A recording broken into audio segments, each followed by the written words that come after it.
there's another kind of instinct that you need to be on the lookout for, and this one is a liar. This one is a saboteur. This one is a backbiter. This is the instinct that says, you've had enough. You've given it your best shot. You can stand down. You can back off. You can rest now. Which sets up this problem for all of us. You're never gonna feel like it. It's your job to make yourself do the crap you don't wanna do so you can be everything that you're supposed to be. And you're so damn busy waiting to feel like it. And you're never going to. And that's the problem. There are those of you, you're still immature. When your excitement is up, your effort is up. But when your excitement goes down, your effort goes down. For some of you, you're too seasonal. When you're excited, man, you coming to work the first week, the first month, the first 3 months when you got that job, you were excited, and so you was putting forth effort. You on blade, not you got comfortable, and you're not excited no more. And guess what happened? Your effort has gone down. So do me a favor, get off of that feeling stuff. Get off your excitement. We're not dealing with feelings because feelings go up and down. You don't have to be excited. You made a commitment to that job. Did nobody force you to take that job? You signed your name on the dotted line. And commitment said, I don't care how I feel. I don't care if I'm excited. I don't care if I'm pumped up. I don't care if I'm fired up. You made a commitment. Now it's time to put up. Lazy people do a little work and think they should be winning, but winners work as hard as possible and still worry if they're being lazy. So if you're a winner, you ain't comfortable. Every day I get up and give everything I got to everything I'm a part of simply because this is who I am. Like the only thing I need every day of my life is 86,400 seconds. That's it. Like I don't need some reward. Like the only thing I need is breath in my body and I'm flat out going get it. A person with passion always stands out. The world is so full of average that once you have passion and a sense of energy in your life, it distinguishes you. When you're passionate about something, it isn't reasonable, but you do it anyway. Passion will take you where nothing else will ever take you. It'll give you that decided edge. It'll help you to stand out. When you want to become a diamond, your whole attitude change, your whole mindset, your thinking, your relationships, the decisions that you make, how you spend your time, your energy, all of it changes. See, this is something that you can't be in this business. This business has to be in you. You take advantage of this opportunity. You let everything else go. You eat different. You study different. You practice different. You don't belong at the bottom, and it's time for you to get your butt from down there. It's time for you to stop being comfortable at the bottom. Get your butt up and get to where you're supposed to be. You are a royal priesthood. Get where you belong. Do what you're supposed to do. Live like you're supposed to live.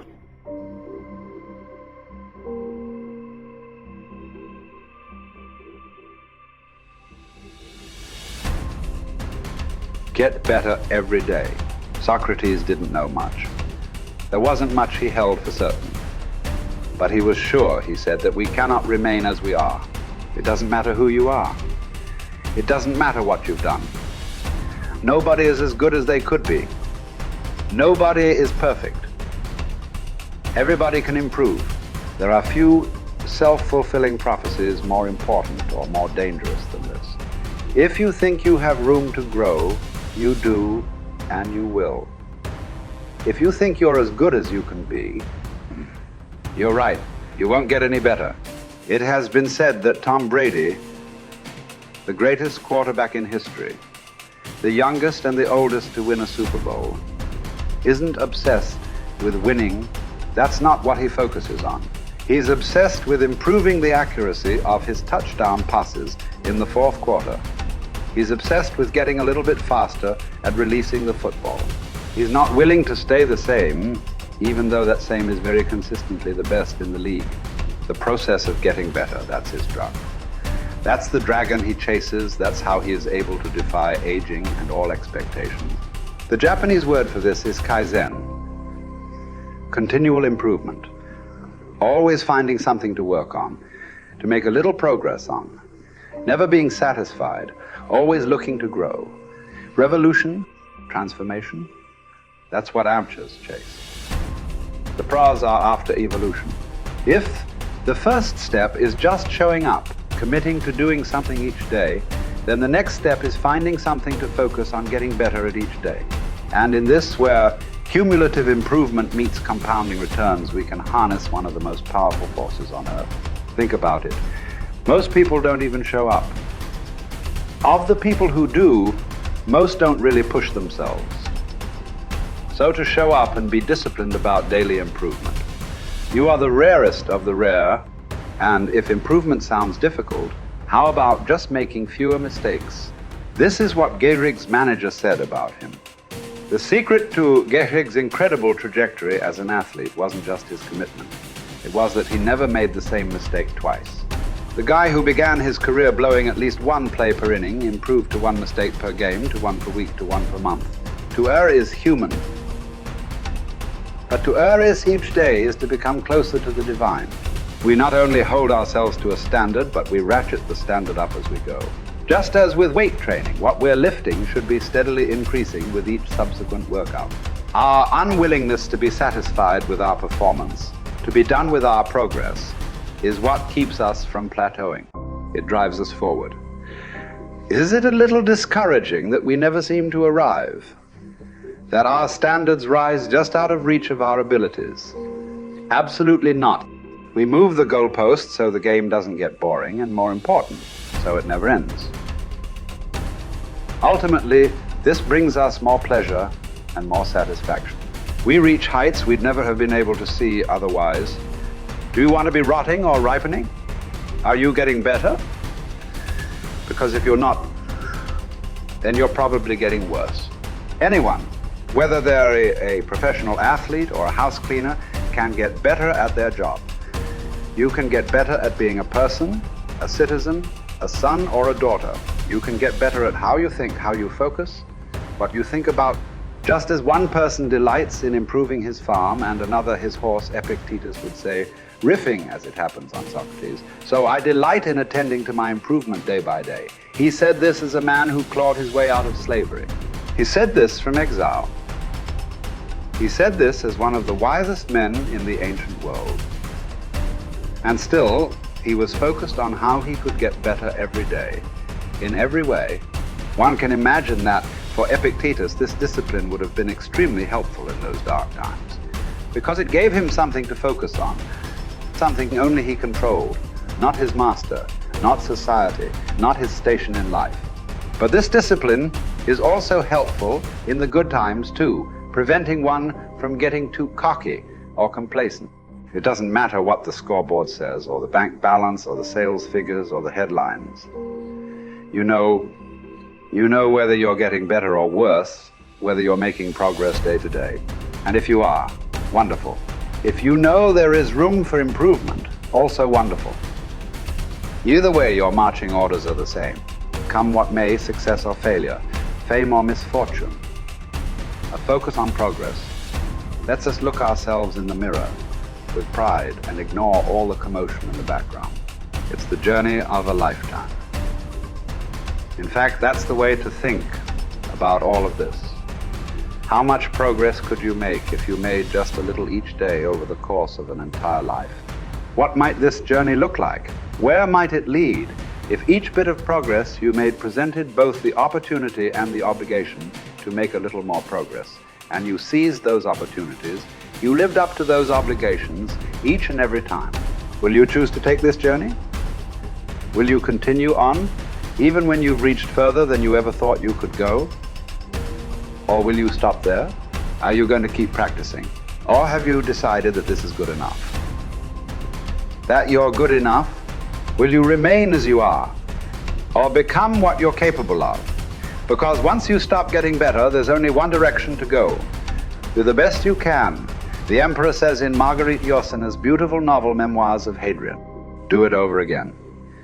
Then still improve, even if ever so slightly, those retouches.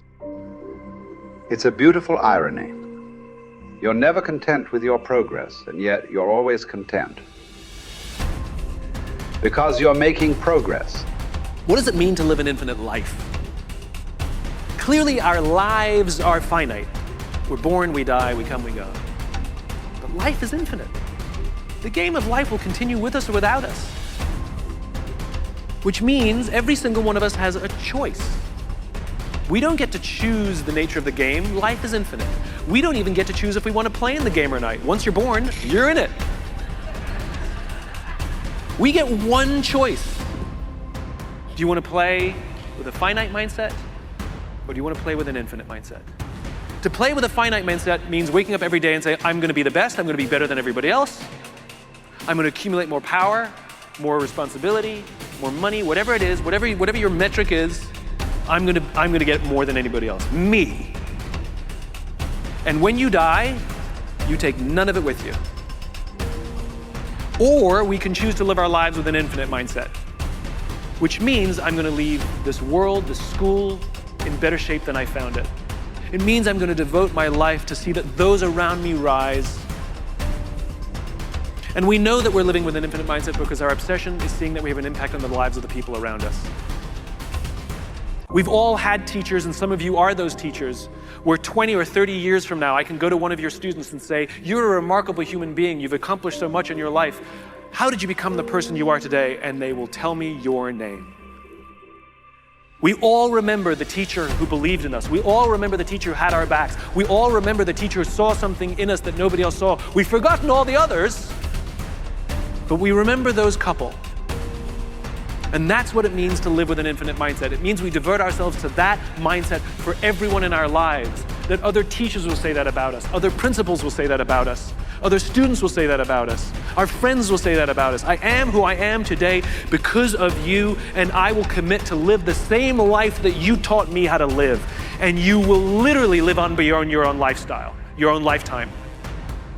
That when you're gone, others will carry your work for you. This is what it means to live an infinite life, and it is just a choice. Nobody changes until they change their energy. When you change your energy, you change your life. It's the way it is. When you stop using your enemy to reaffirm your addiction to hatred, when you stop using your best friend to reaffirm your addiction to suffering, when you stop using your Facebook to reaffirm your addiction to insecurity, when you stop that whole process and you start going inward and you're no longer relying on those outer things to create those emotions, and you start creating those inner emotional states, you start changing your energy. Now, whatever is no longer a vibrational match between you and that past, present reality is going to fall away. Right. They're just going to spiral out. You're no longer putting your attention on them. In other words, the stronger the emotion you feel with some problem in your life, the more you give it your attention. Where you place your attention is where you place your energy. You're giving your power away, your life force. Yeah. Lower the volumes of that emotion, you take your attention off that person, you're calling energy back to you. Yeah. And you're building your own electromagnetic field. We've seen the evidence of that in many events, because when people start overcoming themselves, the first day, not always, but the energy of the room will drop. Why? Because they're drawing from the field to build their own field. Now when they build their own field the next day and the fields start interfering with the people next to them, whoop, the energy in the room just keeps going up. So now there's no longer a vibrational match between you and your coworker. Be prepared, because that old known thing is going to fall away because you're no longer emotionally and energetically connected to it. So then when you get in that state, it's not a time to try to put it back together, because at the same time these things are unraveling and they're moving towards chaos, and chaos is just unpredictable order. Right. It's novelty, the newness of an experience that you can't predict is chaos. If you apply the formula, and all potentials in the quantum field exist as electromagnetic potentials. They are possibilities. When they begin to synchronize coherently, your brain and heart, you got a strong Wi-Fi signal, because now you're putting out a very laser coherent signal. Right. When there's a synchronization between your energy and that potential that exists in the future, but it really exists in the present moment, because that's where they exist in the quantum. Now,